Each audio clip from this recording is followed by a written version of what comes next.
NP chart, U chart, and C chart. Now, in these cases, when we are going to calculate the standard deviations of, or the formula for upper control limit or lower control limit of these charts, we use either binomial distribution or Poisson distribution. Maybe in some cases you will see that it looks like normal distribution, but it happens that maybe somewhere you have used the formula of binomial distribution. Okay, that happens. Now, the thing is that you don't need to derive those formula, but you need to remember those formula.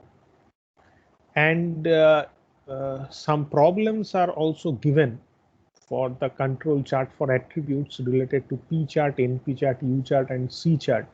All those problems are given in the PowerPoint presentation, and I will also provide you some links, so you can go through those links of my videos, and you will become to know about how to solve the problems related to P chart, NP chart, U chart, and C chart. Okay. Here, interesting to note that in all the charts except the U chart, the upper control limit or lower control limit that you will find, okay, so those will be straight line. Just have a look at these things. Upper control limit and lower control limit, they are straight line, because for every observations weak number, the upper control limit and lower control limit do not vary, because the nature of the formula itself. Okay. But the same thing will also happen. This is for P chart. The same thing will also happen for NP chart and C chart as well. But only the thing is, in case of U chart, you will not get that kind of straight line. In case of upper control chart or lower control chart, you can see that upper control chart looks like this, and lower control line, not chart, lower control limit LCL, it looks like this. It varies depending upon the subgroup number because of the nature of the formula itself. Okay, you will be seeing that upper control limit, it actually varies, and lower control limit also varies for each observation. Okay, in the video I have clearly explained all those things. You can go through it. So these are the basic things, and I have also given the example so that the idea becomes very, very clear. Okay, so this is but mostly the most important chart I personally prefer the P chart, and that I have discussed earlier, and also the C chart. Okay, so if you know the P chart and C chart, that will be very much beneficial. Now, apart from that, there are also some other type of charts which are used. Okay, why? Because see, the kind of charts that we have discussed so far, control chart for variables or control chart for attributes. The thing is that in these cases, particularly in case of control chart for variables, we can only know that whether your process is beyond control or not. Okay, you can identify that. But whether your whether your mean is going to mean means process mean, whether it is going to shift or whether there is a drift. That means the process mean, whether the process mean is shifting or not, that we cannot detect from our control chart for variables. Basically, these charts that we will discuss later on, these are basically for control chart for variables, because for continuous the data, these charts are basically used. So to detect small shifts in the process mean, we can use these kinds of charts. So today we will discuss Kusum chart. Okay, Kusum means cumulative sum. A Kusum chart is a time-weighted control chart that displays the cumulative sums or Kusums of the deviations of each sample value from the target value. Because it is cumulative, even minor drifting in the process mean will lead to steadily increasing or decreasing cumulative deviation values. Therefore, this chart is especially useful in detecting slow shifts away from the target value due to machine wear, calibration problems, and so on. If a trend develops upward or downward, it indicates that the process mean has shifted, and you should look for special causes. The plot points can be based on either subgroups or individual observations. When data are in subgroups, the mean of all observations in each subgroup is calculated. Kusum statistics are then calculated from these means. When you have individual observations, Kusum statistics are calculated from the individual observations. So it's better to look at a problem rather than the theoretical discussion to make the idea clear. Just have a look at this example. If mu0 is the target for the process mean, x j bar is the average of the jth sample, then the cumulative sum control chart is formed by plotting the quantity. Okay.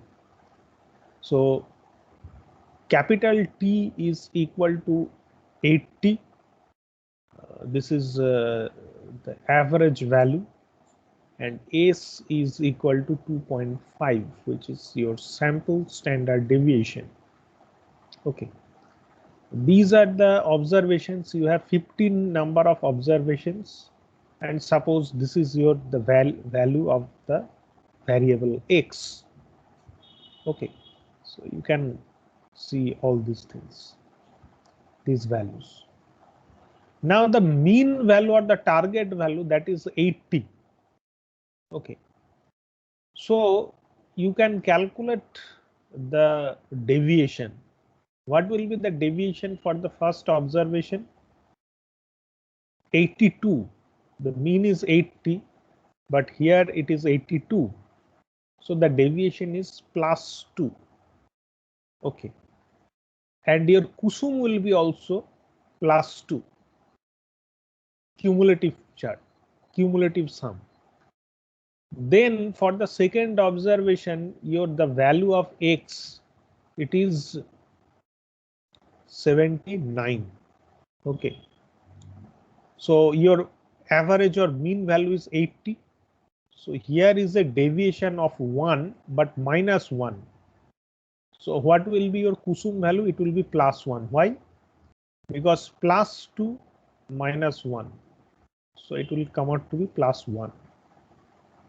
Then for the third observation, your value is 80. So X minus T, your mean is also 80. So there is no deviation. So the Kusum will remain the same as you have seen in the earlier period, +1. Then for the fourth period, your X value is 78. So X minus T, it will be -2. So +2 - 2. So it will be -1. the Kusum. Okay. So now if you do all these things for all these values, then what will happen? You can see that they have plotted all this data. This is your X bar chart.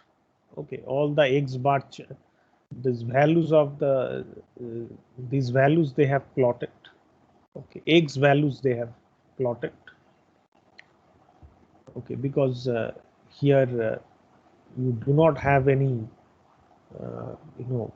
kind of groups are not there, so you can consider X as X bar same. Okay, so the X values they have plotted here.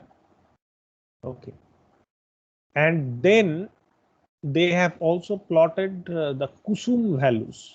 It is +2, then +1, again +1, then -1. Okay, then again +1, then 0, 0, 6 and 7 value 0, 0. Then 8th value is -1. It is -1. 9th value is -3.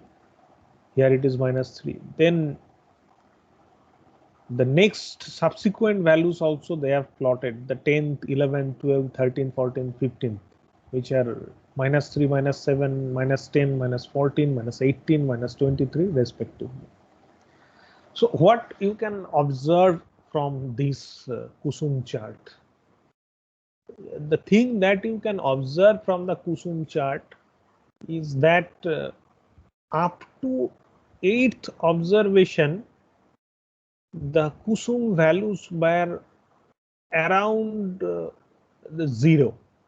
Okay, so there was no as such some drift in the process mean. There obviously there were some variation, but those can be treated as the natural variation. But after that, after from the 9th observation, you can notice that from 9, 10, 11, they are, you can see a downward trend of the data. Okay, so you can clearly understand that there is having a shift in the process mean, and there is a downward trend. It in some cases you might see upward trend in the data. Okay, so you are able to understand that something is happening here.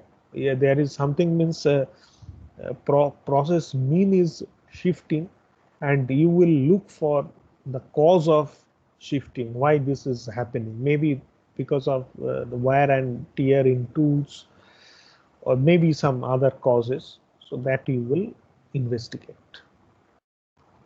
Okay, so now there are some other charts as well.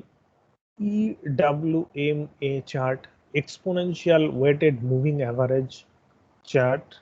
Okay, and also you will see that another charts are there. Uh,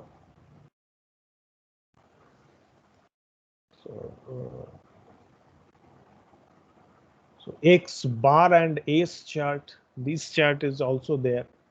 Okay, so we will discuss the EWMA chart in the later class. Next class we will discuss the EWMA chart, and X bar and ACE chart, that we can also discuss. Okay, and also we will look at the comparison of Kusum chart and the exponentially weighted moving average chart. Okay, so now we are going to discuss the 6th chapter. This is actually the final chapter that we will cover. Okay, because if you have a look at the syllabus, then the syllabus is like this. Okay, this is the syllabus. So in CAT 1, the quality philosophy, it has covered quality standards and prices. It is covered quality function deployment. It has been covered, and design of experiments we started, but I think there was no question on design of experiments as such. Then we have discussed about the quality tools. Okay, we are presently the chart, different types of charts. Those what we are discussing: control chart for variables, control chart for attributes, or Kusum chart. Those are under quality tools. Keep in mind, because we have noticed that 7 quality tools are there, and we are discussing about the last tool. And regarding Lean Six Sigma, I have told you already that regarding Lean Six Sigma, I will not take the class again, because I have already taken this class of Lean Six Sigma, and I will give you the link of Lean Six Sigma, and if you have some query, you can ask me. And also the contemporary issues, the same thing. There is nothing to teach as such, because there are some case studies are also given on contemporary issues. So those links also I have provided. And also, if you cannot have those things, you can go through my YouTube channel and you can find out all those things are given. So the remaining part is the acceptance sampling process. This we have never discussed, 6th chapter. So today I will start the 6th chapter. But yes, this is obviously true that before CAT 1 exam, CAT 2 exam, I will not be able to complete the acceptance sampling. Okay, I think so. Whatever portions I will be covered, those things will be in the syllabus of CAT 2. Okay, so let's take a look at the idea of acceptance sampling. This is actually the acceptance sampling. This is actually very important module for you. Okay, just like the control chart for variables or control chart for attributes, the acceptance sampling, this chapter or this module is also very important for you. Why this is very important, I am telling you, because particularly for the for mechanical engineers or for production engineers or for also for the other domains like bio uh, medical or bioengineering, but also for other uh, uh, students, other departments. Why? Because when you will be working in the industry, what actually happens in any, I'm describing you the practical situation, that what actually happens. Okay.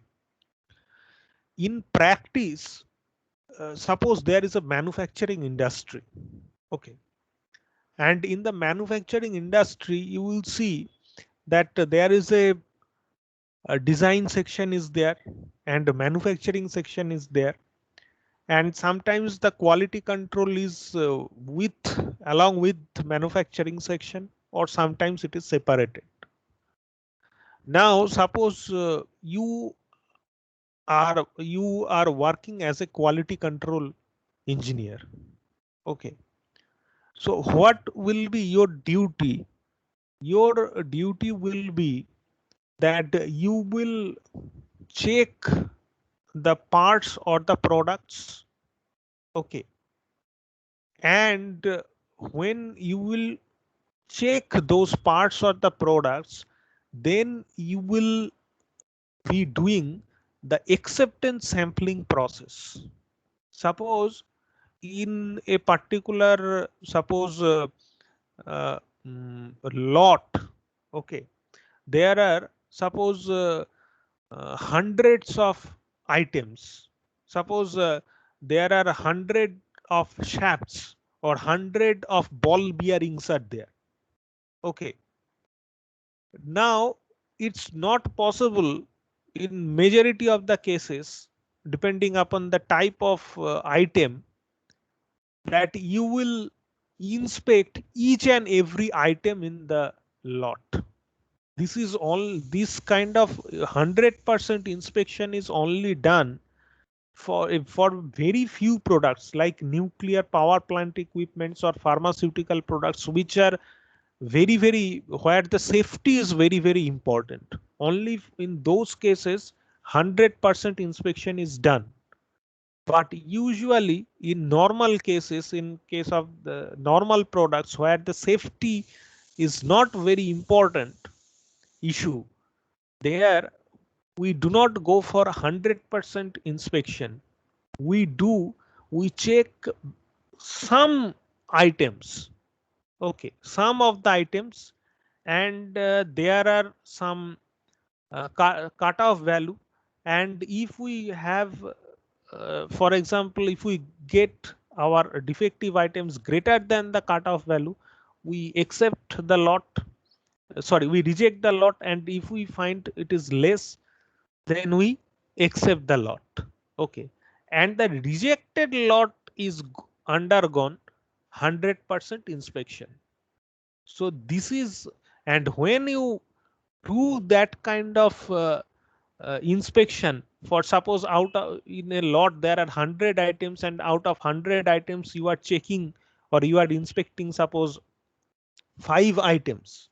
Okay, so 5 is in 100 will be your uh, lot size, and 5 will be your sample size. And when you will be checking the samples, then you will be using some particular chart, maybe control chart for variables, or maybe some control chart for attributes in some cases, depending upon the variable or the attributes you will be using.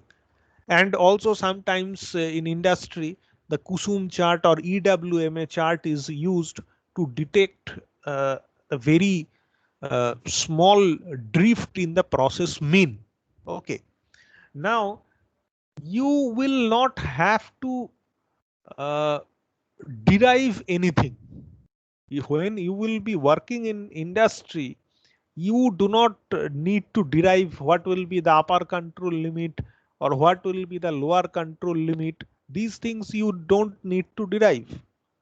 Okay, because automatically the Excel sheet or the kind of software that you will have, there the control limits will be automatically generated.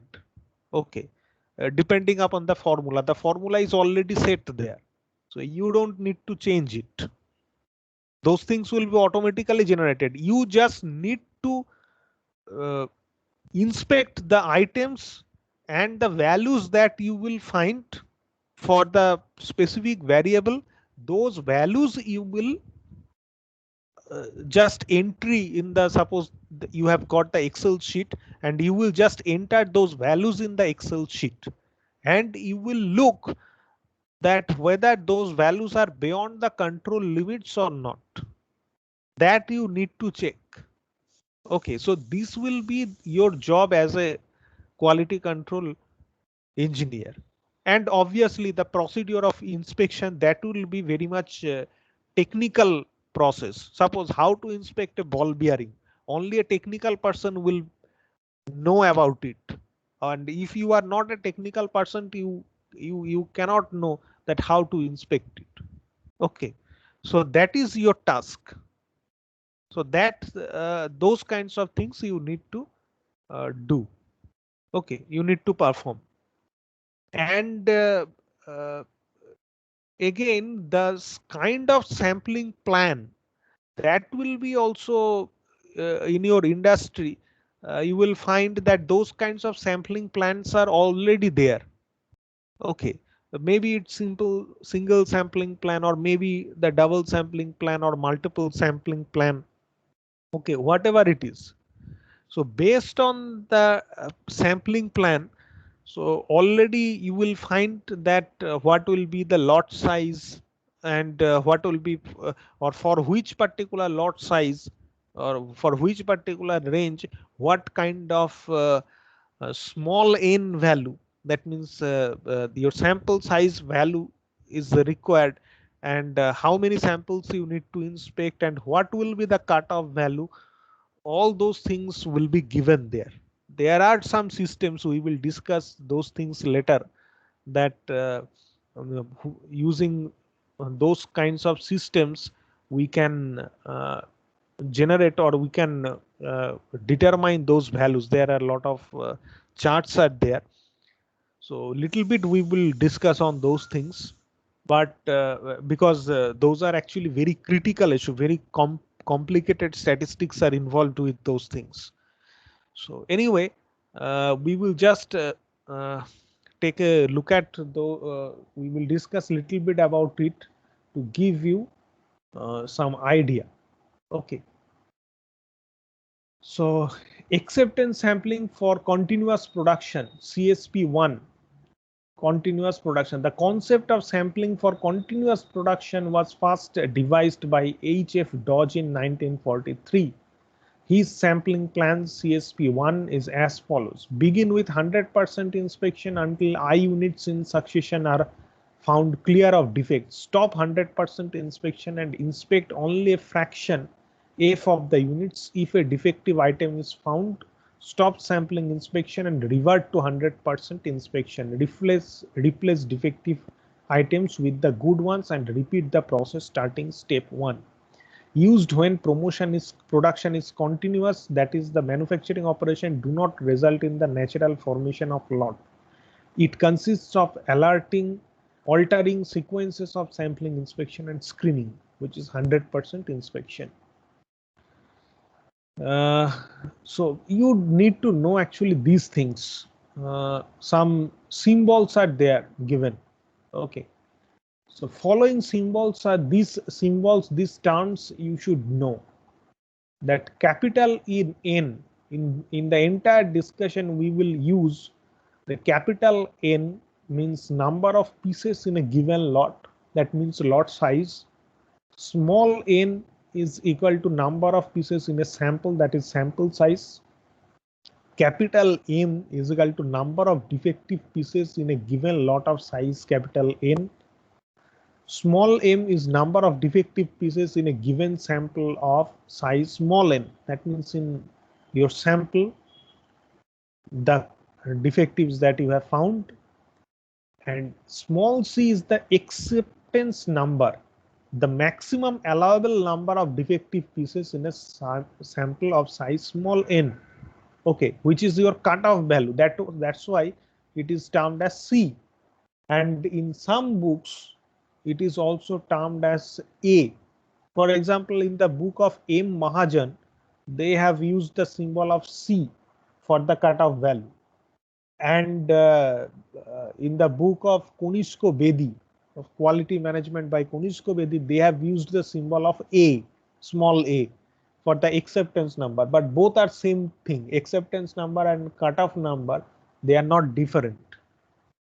P is equal to fraction defective in a given submitted lot. P is equal to capital M by capital N in a given sample. Small p is equal to small m by small n. So this is actually fraction defective. This is for lot and this is for sample. Okay. P dash is equal to true process average fraction defective of a product submitted for inspection. P bar is equal to average fraction defective in observed samples. Okay, P bar is equal to average fraction defectives in observed samples. P A is equal to probability of acceptance, and PC it is equal to consumer's risk, the probability of accepting product of some stated quality. The probability of rejecting product of some stated quality is referred to as producer's risk. This is consumer's risk, and producer's risk is which it is given by 1 minus PA. So P095, P05, P0515, etc. is equal to they are fraction defective having a probability of acceptance number of 0.95, 0.5, 0.15, etc. under any given acceptance criteria. Maybe you are not very much habituated with this. That's why you will feel some problems regarding to understand this the meaning of these things. But as we proceed further, we will come to know about the meaning of those things very clearly. Okay. Now it is 9:42, so I'm going to stop the recording.